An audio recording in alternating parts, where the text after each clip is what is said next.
Muy buenas noches, bienvenidos a este episodio número 22 de República de Lectores.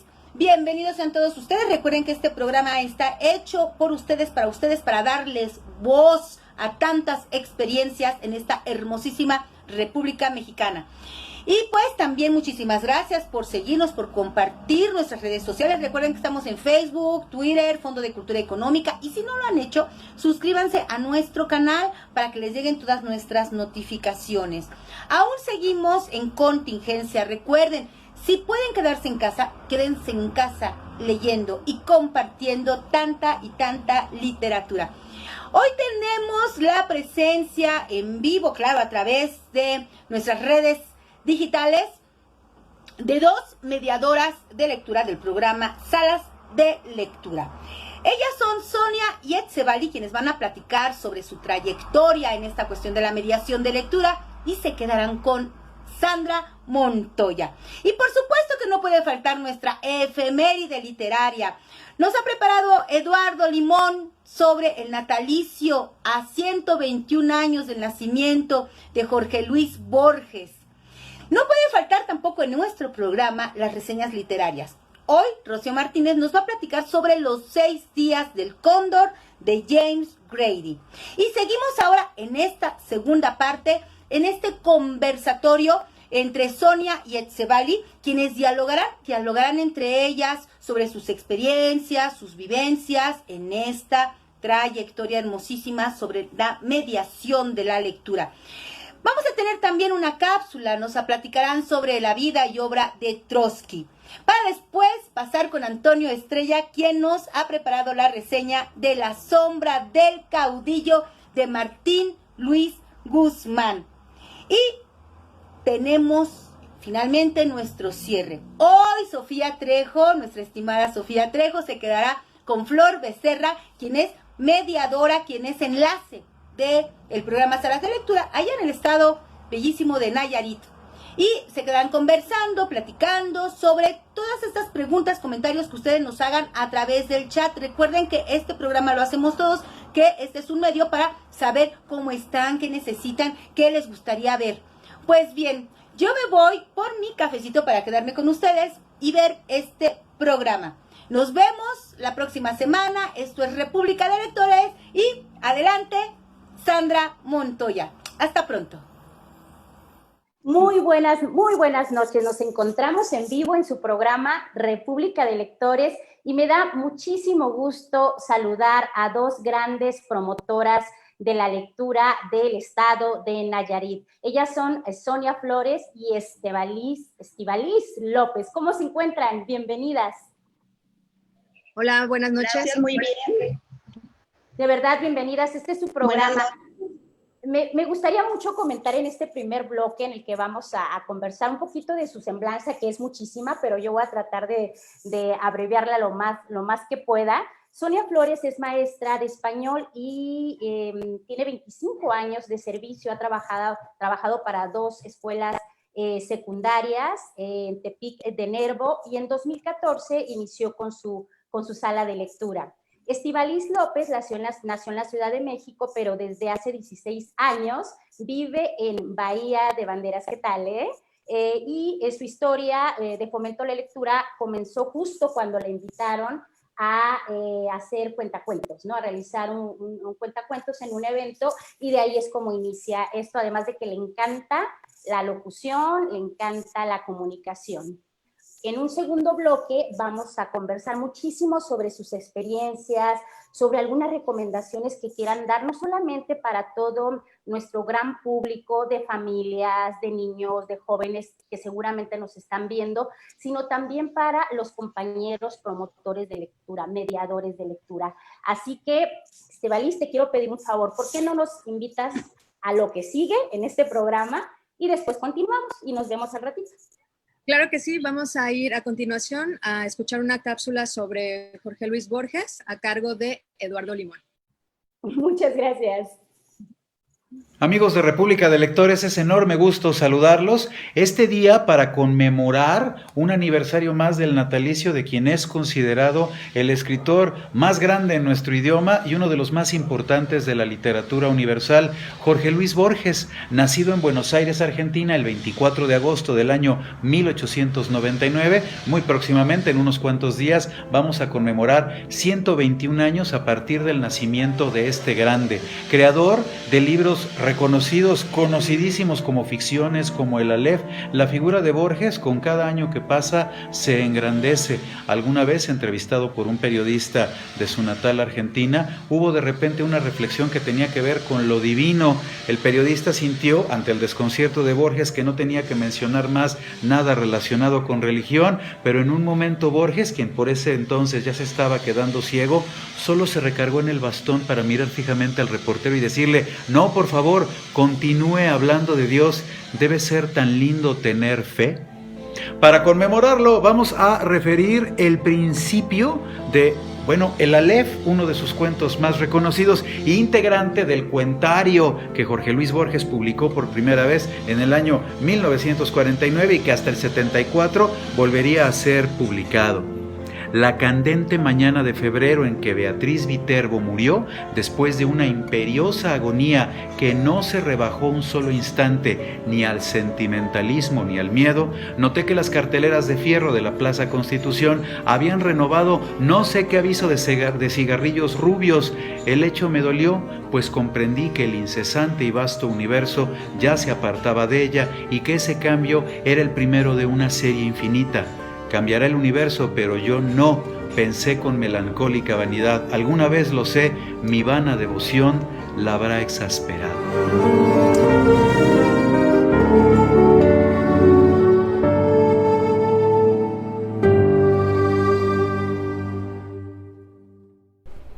¿Se imaginan estar en la oficina, salir a comer y al volver encontrar a todos sus compañeros de trabajo muertos?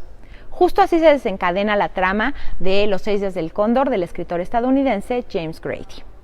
Ronald Malcolm, de nombre clave Cóndor, es un analista de la CIA que se dedica a buscar estrategias de espionaje dentro de las obras literarias, y será a él a quien le toque desentrañar el destino funesto de su equipo de trabajo y además huir de la organización que atacó a su base. Él hace alianza con Wendy Ross, quien también es abruptamente asesinada, y eso sí va a orillar a Malcolm a buscar venganza y eventualmente a destapar una operación de contrabando que se gesta en el interior de la CIA. Una narración ágil, llena de suspenso y de misterio. James Grady es guionista también, además de escritor, es un referente del género policíaco y es considerado un maestro de la intriga. Esta obra se publicó por primera vez en 1974 y fue rápidamente convertida en un bestseller que se llevó a la pantalla grande por el director Sidney Pollack y fue protagonizada nada más y nada menos que por el guapísimo de Robert Redford. Los invitamos a visitar nuestra librería virtual, elfondoenlinea.com, o a ir a su librería más cercana en la modalidad de mostrador. Esta edición fue traducida por Adán Ramírez Serret y cuesta tan solo 90 pesos. Así que los invitamos a, en la medida de lo posible, quedarse en casa leyendo.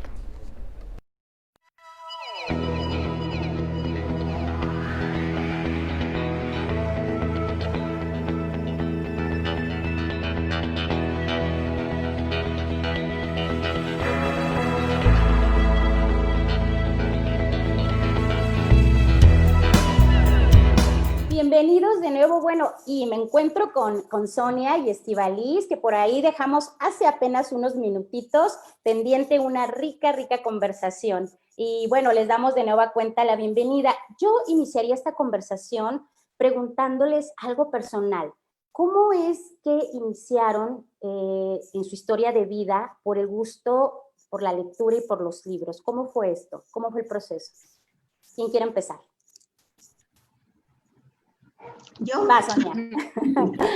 Bueno, pues buenas tardes. Yo me inicié desde que era pequeña. Yo jugaba a las muñecas y yo era la maestra. Sentaba yo a mis muñecas y les daba clases, les contaba cuentos. Todo lo que aprendía yo en el preescolar, cuando mi maestra me narraba, pues yo también lo hacía con mis muñecas. Y pues era muy divertido. después con mis hermanos. Yo quise siempre ser maestra de, pues, de primaria, y terminé siendo maestra de secundaria por situaciones, pero también fue muy bonito. Y en el 2014 me inicié en sala de lectura y aprendí pues demasiadas estrategias, ¿verdad? Y los adolescentes yo veía que les gustaba, a pesar de que ya eran adolescentes, les encantaban los libros de cuentos o los cuentos que yo les narraba, que son los clásicos. Claro, claro. Fue lo primero. Qué bello. Estíbaliz, ¿cuál es tu historia con la lectura? Cuéntanos. Pues, fíjate que es algo de lo que dice la maestra Sonia. Mi historia comienza, bueno, primeramente porque me encanta el radio y me encanta que me cuenten historias. Entonces, escuchando el radio, de repente a veces salían como cápsulas, ¿no?, de historia, que también me apasiona. Y bueno, pues ahí me quedaba súper pendiente. Pero ya así el gusto por la lectura como tal fue justamente en la secundaria, gracias a mi maestra de español, a la maestra Delia, que igual, o sea, en los libros de texto pues venían ciertas lecturas que a veces no nos eran tan atractivas, pero su forma de narrarlas era lo que nos atrapaba. Entonces, a partir de ahí fue que más me motivó, ¿no?, a buscar lecturas, pero ya fue precisamente en la prepa, con el maestro Felipe, también un buen mediador, que ya me introdujo completamente a la literatura y sobre todo ya más en esta necesidad, no nada más de quedarnos como la lectura como tal, sino abordarla, releerla, comentarla, ¿no? Hacer círculos de lectura. Y bueno, pues a partir de ahí me agarré de los libros y pues he procurado no soltarlos. Quiere decir que estos maestros hicieron trabajo de mediación, lo que ustedes están haciendo ahora, ¿correcto? Sí. Qué maravilla, ¿no? Qué maravilla que este sea un círculo virtuoso, ¿no? Así es. Y qué coincidencia, porque de Estíbaliz se llamaba Delia, tu maestra de español, y mi maestra de primer año de primaria se llama Evelia Cervantes. Y ella pues me enseñó a escribir, ¿verdad? Y también me apasionaba su forma de ser. Por eso y por ella, porque me la volví a encontrar en la secundaria como maestra de español. Y ella fue la motivadora para que yo también fuera maestra de español. Claro, bien lo dice nuestro jefe Paco Taibo II, los maestros son la sal de la tierra, definitivamente, y en la promoción de la lectura son fundamentales desde la niñez. A ver, las dos trabajan en un mismo estado. Seguramente para empezar a trabajar en fomento a la lectura tuvieron que detectar ciertas necesidades o ciertos nudos problemáticos en sus comunidades. ¿Quién me quiere contar, o de las dos igual, y si quieren compartirlos, cuáles fueron esas necesidades que detectaron para decir, saben que sí, se requiere una sala de lectura en mi comunidad? Bueno, pues en mi caso, yo estoy en la zona de Bahía de Banderas, particularmente no zonas rurales, más bien son zonas turísticas.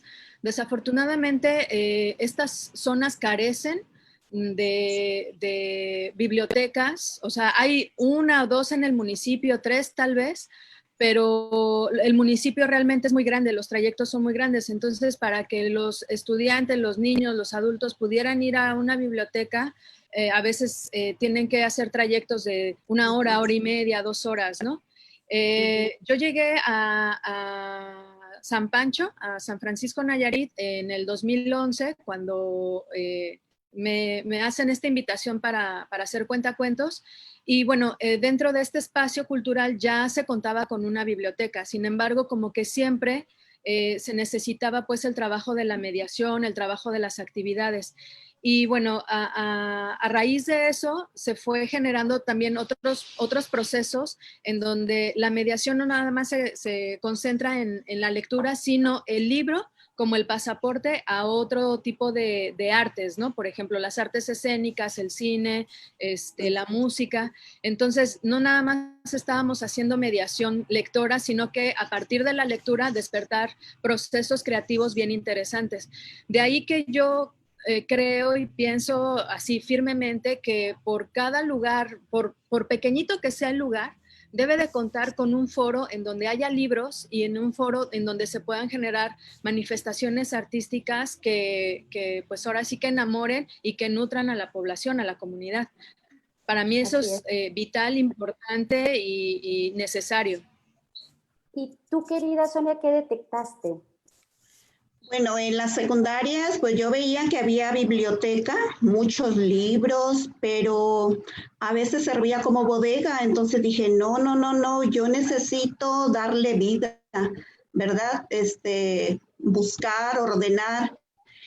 Por suerte, en ese año, en el 2014, me dieron aula fija para recibir a los niños, ¿verdad? A los adolescentes en mi materia. Entonces tuve la oportunidad de adaptar en una esquina, puse una sala, un sillón, esquinero, un librero que me facilitó el director en ese tiempo y lo llené de libros, ¿verdad? Y como era insuficiente, pues los niños ya motivados llevaron jabas de madera, las pintaron, las decoraron y también ahí acomodábamos los libros, ¿verdad? Clasificados. Quiere decir que tú iniciaste en una esquina, perdón, y luego me llama la atención que Estíbaliz, su sala de lectura se llama Rincón de las Letras. A ver, chicas, ¿cómo le hicieron para esta esquina y este rincón, de verdad, acrecentarlo, hacerlo mucho más grande, llevarlo afuera, a las calles y que esto creciera? ¿Cuáles fueron las estrategias? Porque esto nos puede servir mucho, insisto, tanto a los mediadores, pero también a las familias que nos están escuchando, porque un padre de familia, una madre de familia se puede preguntar, bueno, ¿qué estrategias uso para que mis hijos, ¿no?, se acerquen a la lectura sin presión, sino que sea por contagio, sino que sea por placer? Entonces, cuéntenos, por favor. Bueno, en casa se puede buscar un espacio, ¿verdad? Yo, por ejemplo, aquí en casa tengo un librero lleno de libros para mi nieto, y le puse una silla para niños, él tiene 10 años, y sin querer se sienta él ahí, ve pues los libros a la mano, y le llama la atención tener su espacio. Yo le dije, esta sillita es para ti, mi rey, ¿verdad? Entonces él se sienta y de pronto también le digo, mi rey, ¿me ayudas a sacudir los libros? Ya tienen mucho polvo. Sí, abuelita. Y por allá al rato veo que el trapo está por ahí tirado y él está leyendo, leyendo y leyendo, ¿verdad?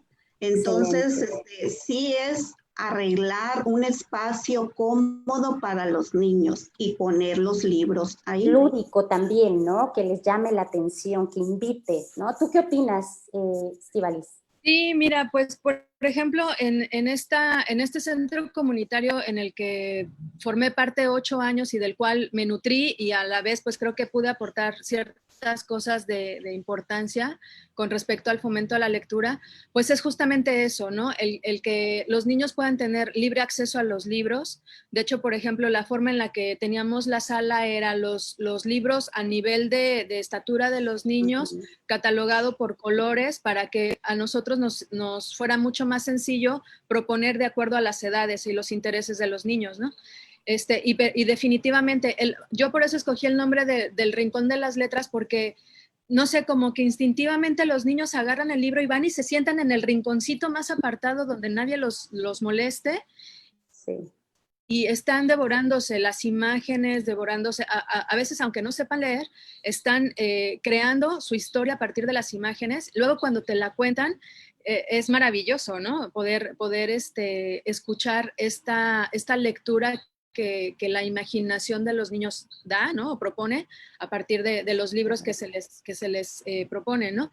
Y bueno, definitivamente esta parte de los padres como mediadores, o sea, es fundamental, porque los maestros pueden hacer su parte, los mediadores podemos hacer nuestra parte, pero definitivamente quien se lleva como más, no responsabilidad, sino más estas ganas, ¿no? De pronto de poderles proponer a los niños, pues son los papás, ¿no? O sea, Claro. esta necesidad también de los niños de ser cobijados a partir de un libro antes de dormir, ¿no?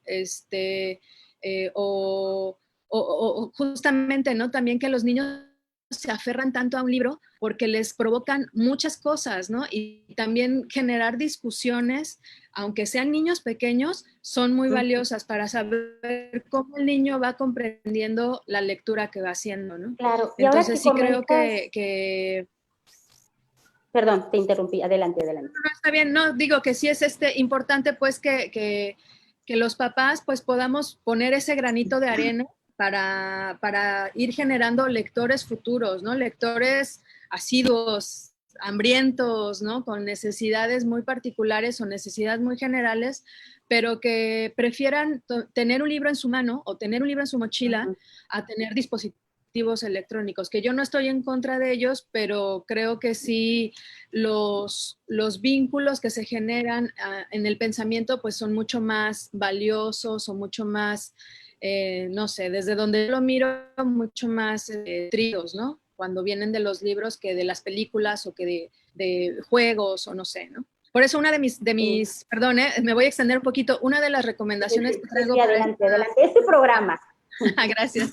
Una de las recomendaciones que traigo para esta noche, pues es justamente el libro de El Castillo Ambulante, ¿no? Que es un libro que te lleva a mundos increíbles y que muchos niños conocen las películas, ¿no? De Estudios Ghibli, pero que ya cuando le entras a la lectura, pues tu imaginación da para mucho más, ¿no? Y entonces hacer este tipo de estrategias, por ejemplo, ¿no? De hacer la comparativa de películas con libros, a veces es muy enriquecedora porque los niños van aportando, los jóvenes van aportando esto de, no, a mí no me gustó la película, prefiero el libro porque tiene más detalles, me lo imaginaba diferente.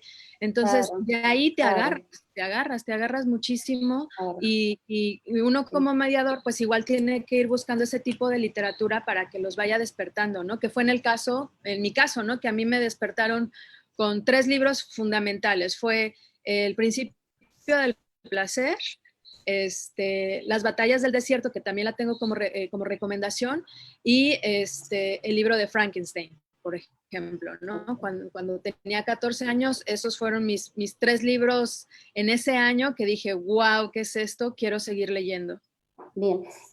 Sonia, tú también trabajas con fomento la lectura con adultos, ¿correcto? Y con personas de la tercera edad. ¿Qué temas en tu comunidad? Porque a mí me gustaría ver si hay coincidencias entre ambas.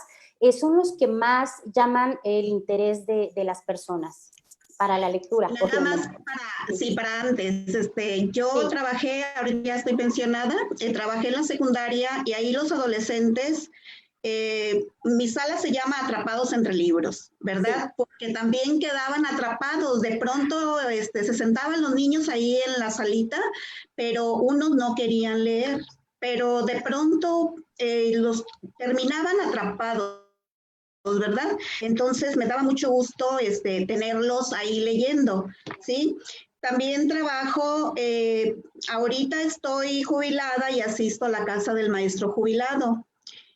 Cada mes había asambleas, ahorita por lo que estamos viviendo no, pero ahí la asamblea mensual donde asisten los maestros y maestras, y antes de que inicien los trabajos me acompaña un exalumno que toca violín.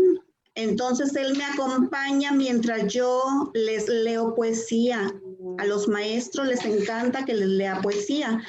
Y ya me acompaña Alexis, mi exalumno. Al terminar yo de leer mi poesía, él continúa con 2 melodías más, ¿verdad? Entonces, al término de la asamblea, me dicen los maestros, maestra, ¿me puede regalar una copia de la poesía que leyó?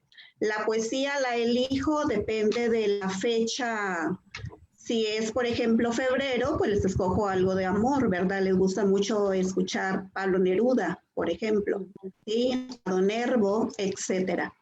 También asisto los viernes al aula de mi nieto, desde que estaba en primer año, ahorita ya pasó a quinto. Todos los viernes la maestra me regala media hora. Y yo a los niños también les leo poesía, trabalenguas, adivinanzas, papiroflexia. Pero sí, me dice la maestra, no falte maestra, por favor, dice, los niños siempre me están pidiendo que si ya es viernes, que si falta mucho, ¿verdad? Entonces, Pues sí, sí les gusta. Además que el acervo de salas de lectura es muy, muy atractivo. También yo pertenezco al Club de Leones Internacional Tepic de Nervo y asistimos por lo regular a hacer jornadas médicas una vez al mes. Y son pues pueblos originarios, ¿verdad? Y hay demasiados niños que corren detrás de mí cuando vamos ya por segunda ocasión, ¿verdad? Y maestra, ¿trajo libros de esos bonitos que tienen muchos dibujitos y colores? Claro que sí, ¿verdad? Entonces pongo mi sala de lectura y participo con ellos, lectura en voz alta. Y también terminamos con los juegos tradicionales, porque es muy importante rescatar los juegos tradicionales. Claro. A la víbora de la mar, ¿verdad? Campanita de oro, etcétera, etcétera. Y es muy importante atrapar a todo público de cualquier edad poniendo el ejemplo. Nosotros debemos de motivarlos, de recitar, de leerles cuentos, de actuar, pero siempre con el ejemplo, ¿verdad? Claro. De todas estas presentaciones que igual participan, ¿no? Su club, su sala de lectura, presentaciones de libros, talleres que a lo mejor dan, activaciones, sí. ¿Cuáles consideran que son las que más los enganchan con la lectura? ¿O hay? O a lo mejor me dicen ustedes, no, pues realmente es todo, o sí en particular hay alguna. ¿Cuál creen que sea? Bueno, yo he llevado varios talleres a secundarias.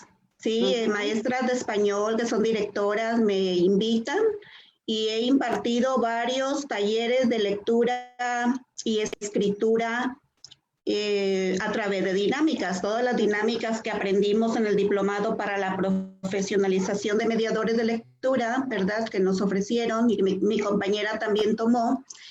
Y yo organicé. Porque me dice, maestra, ¿qué tiempo? Pues mínimo deme 2 horas, le digo. Yo puedo durar hasta 5, ¿verdad?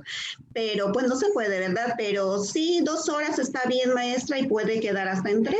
Perfecto. Entonces, he asistido, los he impartido en grupo cerrado a niños, a los adolescentes, y después 2 horas trabajando con ellos. Bien. Y después se retiran a su casa y trabajo después con los maestros, aunque no son solamente de español, son maestros de todas las asignaturas y pues los pongo a escribir, a jugar, pues es una manera divertida. Claro, claro. ¿Y tú, Estíbaliz? Fíjate que yo como estrategia y algo que me ha funcionado muchísimo, más allá de la mediación como tal, es el ser gestora cultural. Entonces, de pronto, por ejemplo, invito a chicos que hacen rap, a chicos que hacen poetry slam o que hacen ejercicios de escritura creativa con dinámicas como que a los chicos les enganchen, ¿no? Entonces, por ejemplo, a mí lo que me ha funcionado muchísimo, principalmente para adolescentes, que es bueno, en el caso en el que yo he estado, sí me ha sido difícil, la verdad, llegarle a los adolescentes con los recursos que yo tengo. Entonces estoy buscando qué otros recursos con otras personas diferentes que los motiven. Entonces sí hemos hecho varios vínculos muy importantes en los que los niños han aprendido a hacer procesos que ni siquiera se dan cuenta, ¿no? Por ejemplo, eso de hacer un rap de su salón, de su escuela, de su pueblo. De repente nada más es que tú abras un poquito la llave para que ellos salga el chorro de creatividad, ¿no? ¿Qué temas les interesan? Entonces, por ahí, por ejemplo, también otra de las estrategias que me ha sido muy útil y que fue pues como muy orgánica, ni siquiera la había planeado, fue esto de analizar las melodías o las canciones, más bien las letras de canciones que a los chicos les interesan, ¿no? Claro, entonces, claro. De repente, pues te traen estas, no sé, ¿no? De diferentes géneros musicales, pero cuando las estás analizando, las estás leyendo, releyendo, pensando, ya salen un montón de preguntas, salen un montón de conjeturas que por sí solas ellas mismas o ellos mismos van cachando, ¿no? Entonces, eso para mí ha sido como bien importante, como entender y usar todos los, te digo, la parte artística, ¿no? Sí. Llámese pintura, llámese teatro, llámese... Da mucho para poder abordar temas, para poder abordar lecturas que a los chicos les está interesando. Claro, y por Entonces, eso yo quería hacer la pregunta sobre los temas que les interesaban a los chicos, ¿no? O sea, ¿qué temas si los relacionabas con la literatura, ¿no? Con los libros, ¿qué temas son los que les ocupan y preocupan más ahora, ¿no? A los chicos. En tu caso, Estíbaliz. Sí, por ejemplo, tengo un grupo donde ahorita está como muy, muy enfocado en todo lo que es la cultura del anime, ¿no? Y entonces estar buscando literatura, novela gráfica, los mismos mangas que les están, digo, primero los tengo que leer yo para pues también poder desarrollar una conversación, ¿no? Por un lado es eso, ¿no? Por otro lado es la parte de pues de la sexualidad.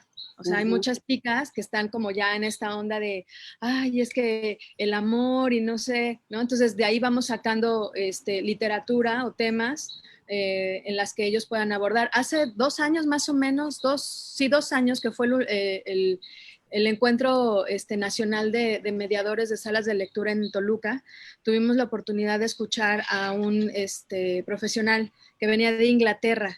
Y me acuerdo perfecto que nos decía él, es que leer ficción es la mejor llave para poder tener como herramientas, es como una terapia, ¿no? Es como ir al terapeuta y que el terapeuta te vaya dando respuestas, ¿no? Y eso a mí me ha servido mucho, ¿no? Como tener eso en mente para saber, bueno, ellas están o ellos están en tal situación, qué libros les puedo proponer para leerlos en conjunto o para leerlos cada quien desde la intimidad de su rincón, ¿no? Entonces, esas han sido las que a mí, en lo particular con adolescentes, me ha funcionado. Y con niños, bueno, no, con niños, ellos ya es que la sola presencia ya es no sé, ¿no? La llave maestra para un montón de procesos bien, bien bonitos y bien interesantes. Claro, la comunicación, Estíbaliz, para ti es súper importante y la relación que has establecido con medios, ¿no? Incluso con radios comunitarias, si no me equivoco. ¿Cómo ha sido eso? ¿Has encontrado eco en los medios? Y no sé si, Sonia, tú también tengas alguna experiencia al respecto. Sí, muchísima experiencia. Bueno, mira, yo trabajo con los niños pequeños hasta con los grandes. Me compré estos titeritos, sí, miren, están hermosos, tengo 10. Wow. Y una mediadora llamada Brisa nos dio un taller para hacer teatrino. Sí, entonces están excelente el tamaño y los niños pequeños les encantan, miren qué hermosos, ¿sí? Padrísimos, padrísimos. Sí, bueno, es muy bonito. A los adolescentes les encanta que yo les lea el cuento de Frida, se llama Frida, de la colombiana Yolanda Reyes, se los recomiendo. Bien. Está buenísimo para los adolescentes que están en el cosquilleo, ¿verdad? Desde que de pronto salimos de vacaciones de verano y vamos con la abuelita, con la tía, de vacaciones a algún pueblo y ay, nos enamoramos de alguien, ¿sí? Y que se terminan las vacaciones y tenemos que regresar a la escuela y llegar al salón y el maestro que no ha preparado clases, que no es mi caso, escriban todo lo que hicieron en vacaciones. Sí, y este chico enamorado de una sueca llamada Frida, pues no, su mano no responde, ¿sí? Búsquenla, está muy bonita, así se llama, Frida. ¿Sí? ¿Algún testimonio que nos puedan compartir de cómo, vaya, sabemos que la lectura nos libera, ¿no? Es libertad, pero también nos hace ser mucho más críticos. ¿Algún testimonio que ustedes hayan sentido de quienes han participado en su sala de lectura, en donde hayan visto este cambio, esta nueva forma de verse y de ver la vida con los ojos de la literatura justo? ¿Alguien que me quiera compartir un testimonio? Hay un chico mediador, el más joven aquí en Tepic, se llama Néstor. Saludos, Néstor. Él fue mi alumno. ¿Sí? Y quedó atrapado porque le di 3 años. En el 2014 él estaba en primer año, cuando yo me inicié en salas de lectura. Y hay otras 2 chicas también del mismo salón de él, que también, ellas no son mediadoras, pero sí apoyan mucho a Néstor. Aparte tengo algunos exalumnos que ahora son maestros de español y me da gusto que digan que quedaron atrapados también, ¿verdad? En la forma de impartir. Dicen que siempre actúo, les gusta mucho la poesía. Mi compañera está en otro género, pero yo me voy mucho por la poesía. Hacemos mucha poesía.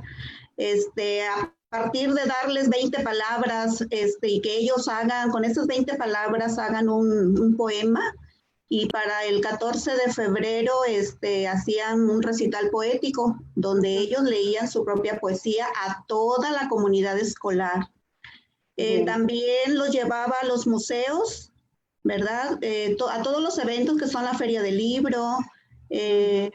También acercaba yo a la escuela, también, por ejemplo, Florillina, que es ahorita nuestra amiga, Florillina Cuentacuentos, seguido la llevaba yo a las secundarias a las 2, porque a los adolescentes les gustaba escucharla, escuchar sus cuentos.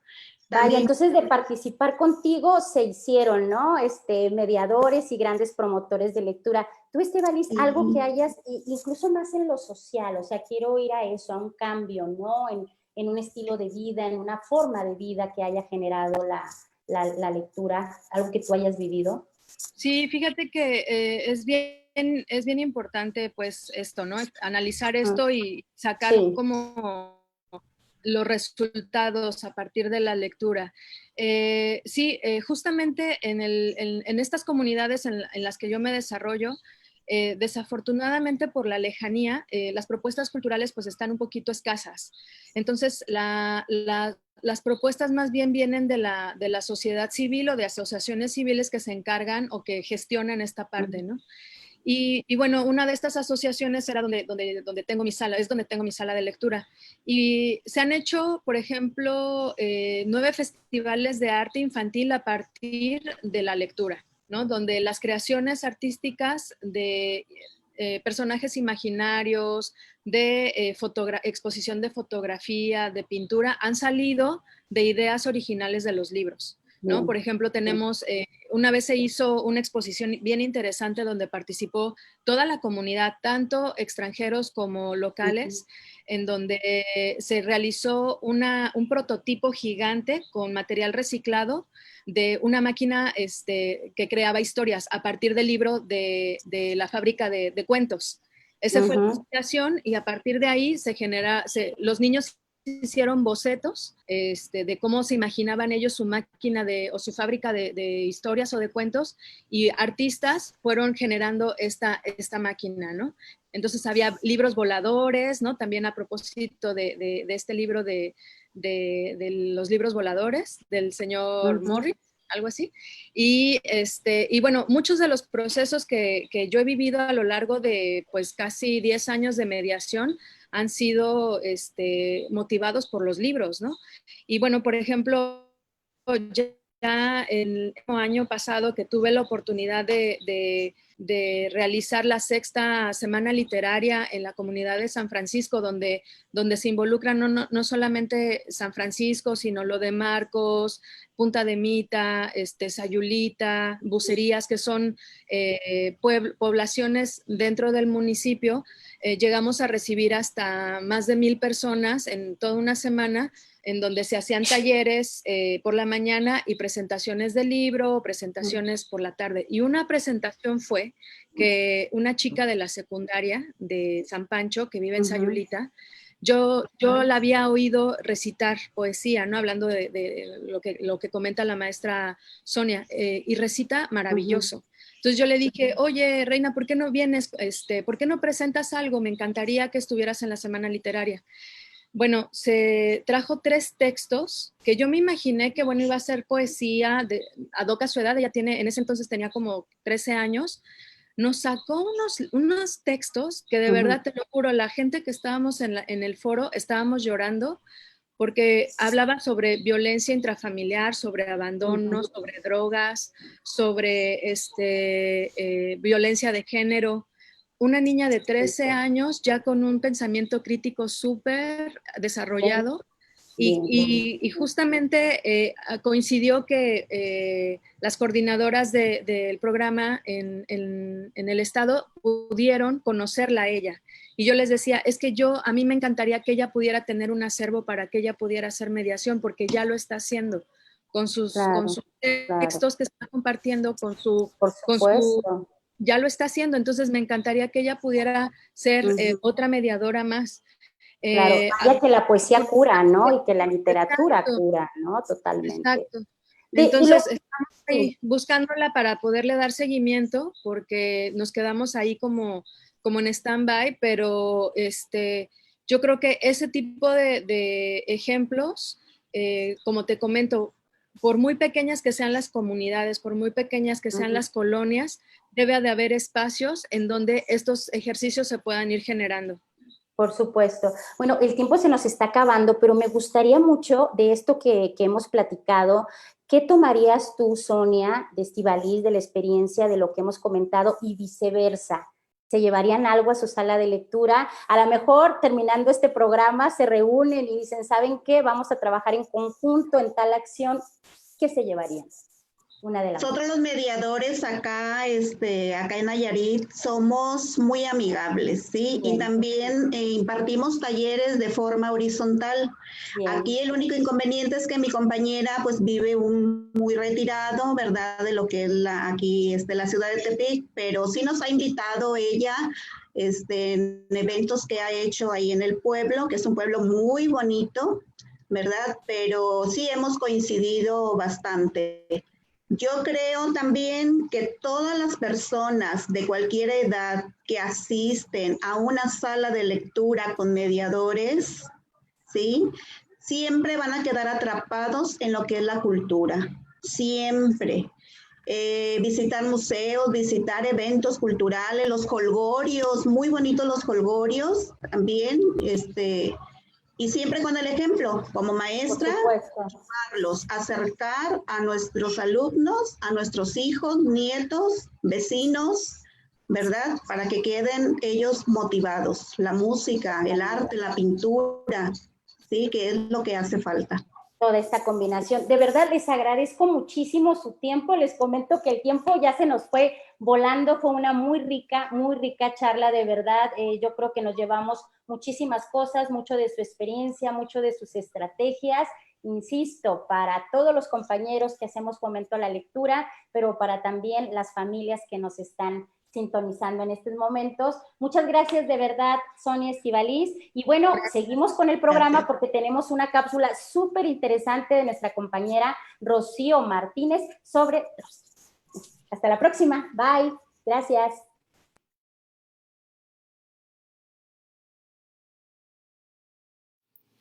Durante su exilio en México, León Trotsky empezó a escribir una biografía de su peor enemigo, la figura enorme y terrible y enigmática de Joseph Stalin. Trotsky, la mejor pluma de la Revolución Rusa y uno de sus mayores dirigentes después de Lenin, había llegado a México en 1937, huyendo precisamente del gobierno burocrático autoritario de Stalin en la Unión Soviética. No pudo completar la biografía de Stalin porque uno de los sicarios de Stalin precisamente lo mató en agosto de 1940.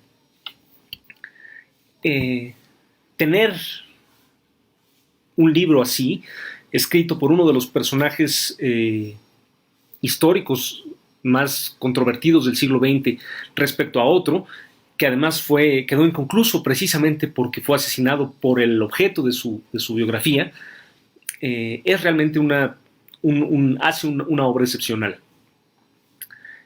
Si ustedes ya conocían esta obra, aún así es una gran noticia que hoy el Fondo de Cultura Económica saque una nueva edición. Lo que ocurre con toda obra inconclusa es que editarla, terminarla, corregirla, recae en los editores. Por lo tanto, hay mucho espacio para cometer errores y para corregir esos errores. La nueva edición que el Fondo de Cultura Económica está editando corrige muchos de los errores introducidos en las primeras ediciones de esta obra. Por eso es una gran noticia que esta biografía aparezca. Nada más quiero concluir diciendo que, siendo una análisis terriblemente hostil a la figura de Stalin, no es, sin embargo, uno que venga del anticomunismo vulgar o del liberalismo, sino precisamente viene desde dentro del campo de la Revolución Rusa. Trotsky, hasta el final de su vida, no solo reivindicó la experiencia de la Revolución Rusa en el pasado, sino que defendió a la Unión Soviética en su tiempo presente, ¿no? Durante el momento que estaba escribiendo esta biografía, se estaba peleando con los partidarios suyos que querían renunciar a la defensa de la Unión Soviética. Esto hace, pues, tanto de su análisis como de su obra Stalin, particularmente interesantes para todo el que quiera entender qué fue la Unión Soviética, para todo el que quiera entender qué fue la revolución, qué fue el partido bolchevique y qué fue su degeneración. Felicidades por la aparición de esta obra. La sombra del caudillo es el principal legado literario de Martín Luis Guzmán. Junto con El águila y la serpiente y Memorias de Pancho Villa, ambos libros iniciados en 1928, forman parte de una trilogía que nos da un vastísimo panorama del México revolucionario y posrevolucionario.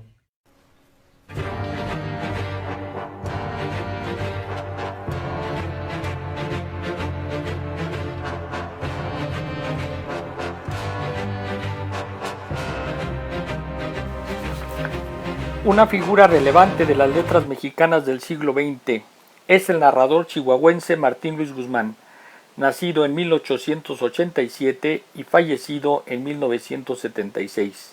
Escritor, periodista, revolucionario y editor. Un hombre prolífico que entregó a la narrativa mexicana una de las grandes joyas del siglo pasado. Me refiero a la novela La sombra del caudillo. Basada en hechos reales de la historia de México, la novela narra los episodios que condujeron al asesinato de Francisco Serrano, prominente general posrevolucionario, víctima de un complot fraguado desde la presidencia de la República a manos de Álvaro Obregón y Plutarco Elías Calles. La novela vio luz pública en 1929, periodo histórico donde se formó el nuevo Estado mexicano posrevolucionario, marcado por luchas intrínsecas al seno de la clase política y que a la postre daría origen a la creación del Partido Nacional Revolucionario, raíz del actual Partido Revolucionario Institucional. Esta obra fue censurada tanto en México como en el extranjero, pues el libro se editó en España y rápidamente se impidió la distribución en aquel país. La novela también fue llevada al arte cinematográfico en una película que es una auténtica joya, protagonizada por Tito Junco, Carlos López Moctezuma e Ignacio López Tarso, y dirigida por Julio Bracho. Este film fue enlatado y estuvo prohibida su exhibición durante muchas décadas, hasta que se permitió exhibirla en el año de 1990.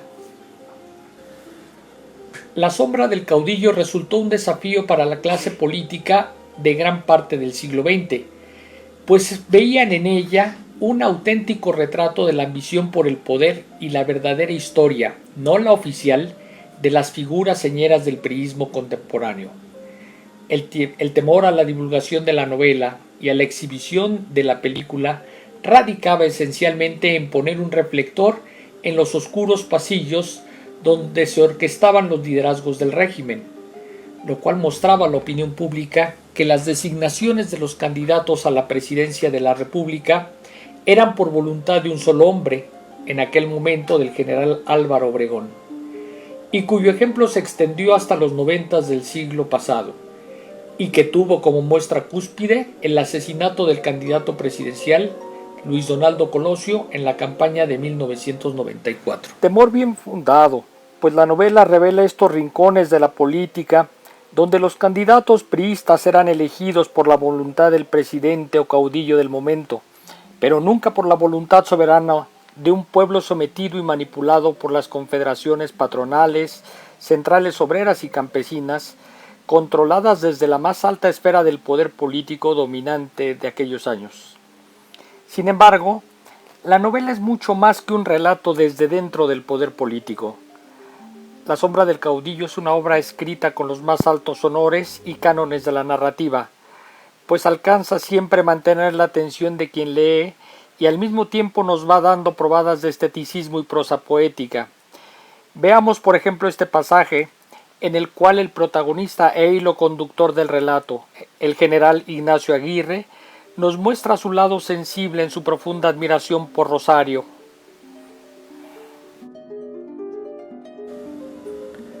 Para simular esa tarde lejanías de espíritu, su gran recurso fue el espectáculo de las montañas. La enorme mole del Ajusco se alzaba frente a ella, en el fondo del valle, a grande altura por sobre los arbolados y caseríos distantes. Mientras hablaba Aguirre, miraba a Rosario a lo lejos. Estaba el Ajusco coronado de nubarrones tempestuosos y envuelto en sombras violáceas, en sombras hoscas que desde allá teñían de noche, con tono irreal, la región clara donde Rosario y Aguirre se encontraban. Y durante los ratos más y más largos en que se cubría el sol, la divinidad tormentosa de la montaña señoreaba íntegra el paisaje. Se deslustraba el cielo, se entenebrecía en el fondo del valle y su cerco, y las nubes, poco antes de blancura de nieve, iban apagándose en opacidades sombrías.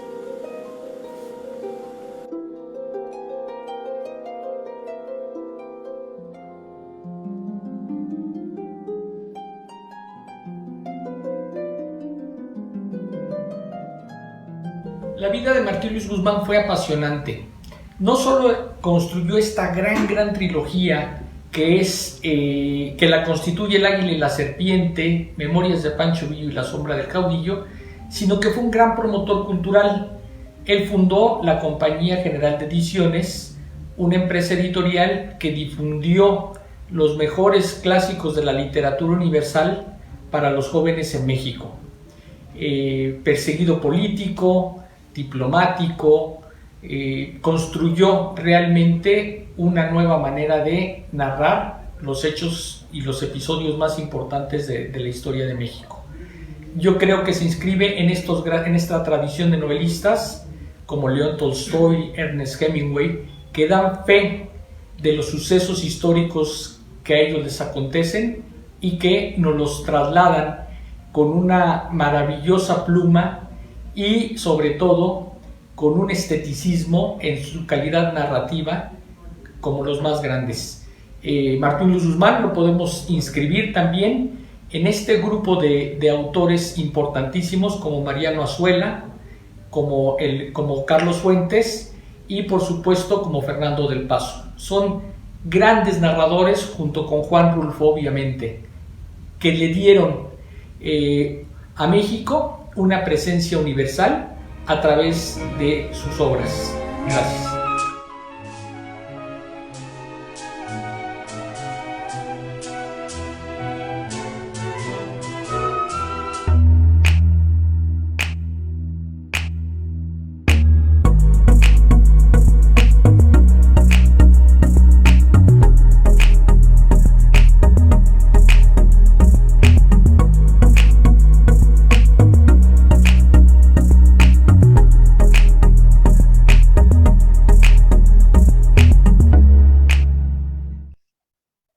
Buenas noches, República de Lectoras y Lectores. Un gusto de verdad estar con ustedes.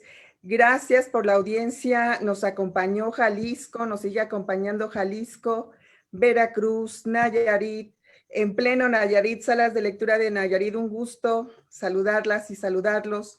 El Estado de México, Ciudad de México, Tabasco, Oaxaca, Quintana Roo, Guerrero, Campeche y Argentina. Muchísimas gracias por acompañar este programa y estar con nosotros en esta República de Lectores.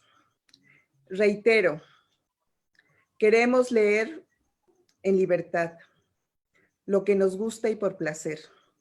Queremos leer en diálogo con otros actores para construir tejido y hacer circuitos de fomento a la lectura a lo largo y ancho de nuestro país.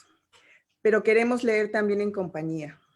Por supuesto que la lectura es un acto íntimo, pero las salas de lectura, los promotores de lectura crean esos espacios para compartir y leer en compañía. Queremos leer con identidad. La identidad la estamos fortaleciendo con las jornadas de fomento que estamos haciendo a lo largo y ancho del país, pero la identidad también la construyen las mediadoras y los mediadores en los territorios. Desde las identidades van construyendo esos puentes para enamorar en torno al libro y a la lectura. Queremos leer en contexto, o sea, nuestras salas de lectura están en unos contextos específicos, algunos muy duros, otros donde pueden y propician diálogos y comunidades y afectos, pero también queremos leer en equidad. Queremos visibilizar a las niñas y a las mujeres y a nuestros pueblos originarios. Queremos seguir leyendo con creatividad, desde las emociones y el gusto, porque sabemos que la lectura sana. Y en ese sentido, agradezco mucho la presencia de Flor Becerra conmigo, nuestro enlace de Nayarit, con quien hicimos la mancuerna para hacer las jornadas de fomento a la lectura virtuales en Nayarit. Bienvenida, Flor querida, y tendría dos temas que tratar contigo. El primero, ¿cómo se hace el fomento a la lectura en Nayarit? Y el segundo, ¿cuál es tu balance de esas jornadas de fomento que realizamos apenas un par de semanas atrás con ustedes? Bienvenida y muchas gracias. Muchas gracias, Sofía. Es un gusto para mí compartir este momento con pues, la gente que nos está escuchando y sobre todo contigo. Muchísimas gracias. Bueno, en Nayarit contamos con 54 salas de lectura divididas. Tenemos 7 para libros y tenemos 4 centros de lectura en todo el estado. El estado de Nayarit cuenta con 20 municipios en los cuales tenemos cobertura de 16 municipios y 4 que son atendidos pues con actividades o jornadas de personas o bien del personal de la coordinación. Y bueno, el Nayarit es un estado que bueno, mucha gente lo conocerá. Tenemos sierra, tenemos costa, entonces de repente esta gran diversidad que existe en nuestro estado hace que también nuestras salas sean diversas. Tenemos salas de lectura para niños, para jóvenes, para adultos. Y bueno, pienso yo que bueno, el programa El Nayarit tiene 20 años, nacional tiene ya casi a cumplir 25. Pero en estos 20 años, yo pienso que el programa Salas de Lectura ha tenido a lo mejor altas, bajas, como cualquier tipo de actividades, y más si son sociales, porque bueno, los mediadores en Nayarit están comprometidos de verdad con el fomento a la lectura. En este momento están súper motivados por las jornadas pasadas, por adquirir todo ese nuevo conocimiento, recibir noticias buenísimas del programa, de verdad. Pues agradecerles a ustedes por estar en contacto con nosotros. Y bueno, te comento, o sea, el Nayarit realmente yo creo que se intenta abarcar todo lo que son grupos vulnerables y también etapas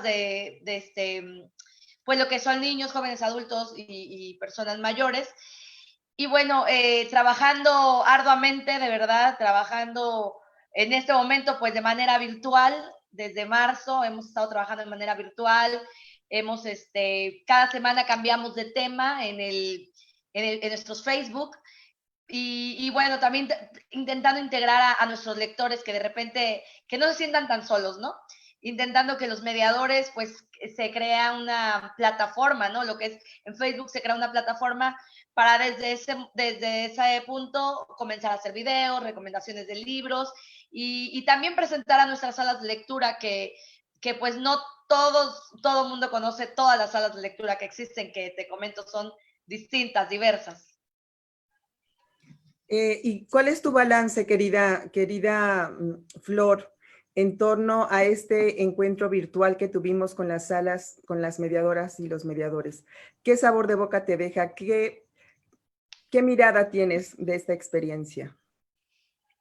Bueno, yo creo que al principio de lo que fueron estas jornadas virtuales, te seré sincera, para mí se me hacía un poco complicado, no sé si recuerdas, porque yo decía, híjole, hay personas que a lo mejor no entran a estas plataformas como Zoom, se les va a complicar, pero bueno, gracias a Dios al final miramos que más de la mitad estuvieron dentro de estas jornadas, más de la mitad de mediadoras, estaban súper contentas, creo que muchas dudas que se tenían, que fueron expuestas y fueron respondidas, que ellas anhelaban eso, ¿no?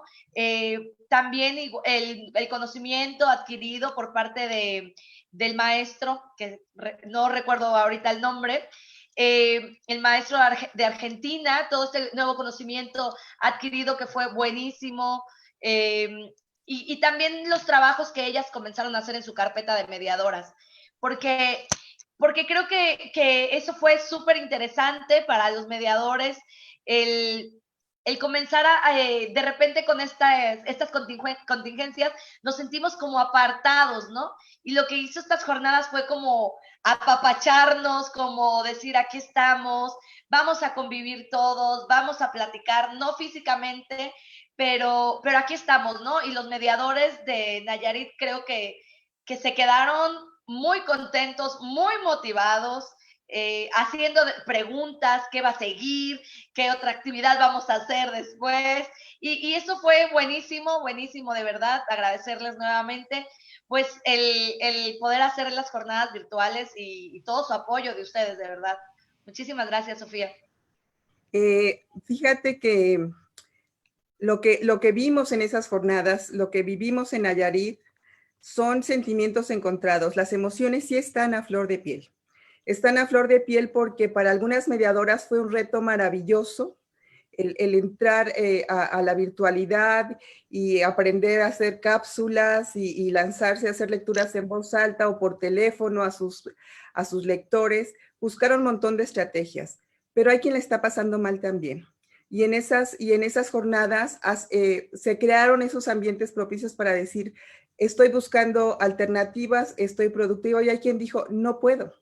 Y no puedo porque no me da la vida, ¿no? Entonces, las emociones estuvieron a flor de piel, pero lo cierto es que el programa en sí mismo es de unas virtudes increíbles, pero hace comunidad, ¿no? En esta crisis finalmente surgen las oportunidades y la lógica con la que nos movimos durante estas jornadas en Puebla, en Nayarit, en Guerrero, que son las que ya pasaron, y la semana que entra vamos a Baja California y posteriormente iremos a Chihuahua y a Yucatán, es decirnos, no estamos solas, no estamos solos, tenemos la posibilidad de cobijarnos y todo gira en torno a construyamos comunidad desde los afectos. Las salas de lectura, nuestras mediadoras y mediadores hacen esos ambientes armónicos y desde el afecto. Bueno, y cobijan a sus comunidades lectoras. Bueno, ahora más que nunca necesitamos de esos espacios. La realidad se nos impone, lo estamos haciendo de manera virtual, pero los retos siguen y el acompañamiento que estamos dando es ese, desde los enlaces que son extraordinarios, son nuestros aliados estratégicos para todo este trabajo, y desde las mediadoras y mediadores. Estamos trabajando sí desde las emociones, pero también desde la sororidad, con estas mujeres, que el 80% de quienes están en el programa Salas de Lectura son mujeres, y estamos construyéndonos desde la sororidad. Lo otro que estamos haciendo es tratar de trabajar con los diferentes niveles de gobierno. En esas jornadas estuvo Paco Taibo con nosotros, y estamos precisamente creando esas alianzas con esos actores para que desde lo municipal, desde lo estatal y desde lo nacional podamos ir cobijando todos estos procesos de las salas de lectura.